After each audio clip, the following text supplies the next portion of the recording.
And Charles, I got to ask you about this what I call the real football players of Miami. It's sort of like a soap opera down there. There's Richie Incognito story, Jonathan Martin. We're still trying to get all the facts and everything like that. But what do you make of it? Can you talk about this issue of locker room culture?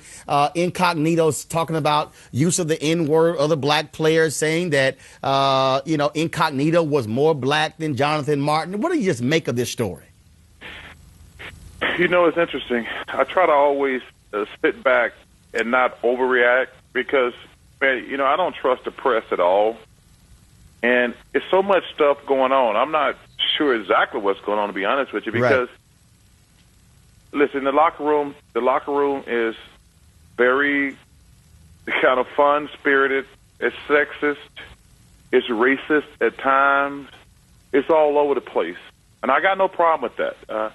I got white guys. I'm racist toward them in a fun way, and they're racist toward me in a fun way.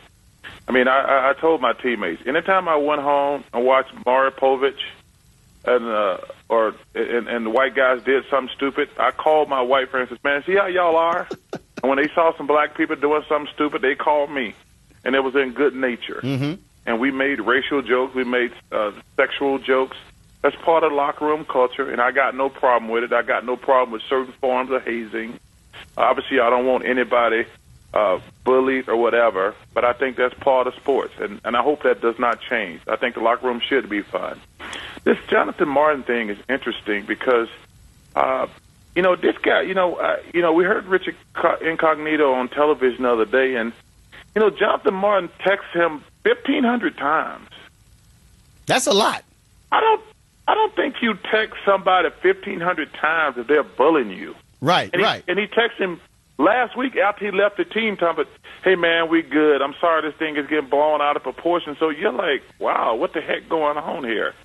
And I'm really not sure what's happening. There's several things I don't believe. I don't believe that I've been on teams before. Right. I don't think we would stand around and watch one of our teammates get treated bad. I don't believe that. I just don't believe that.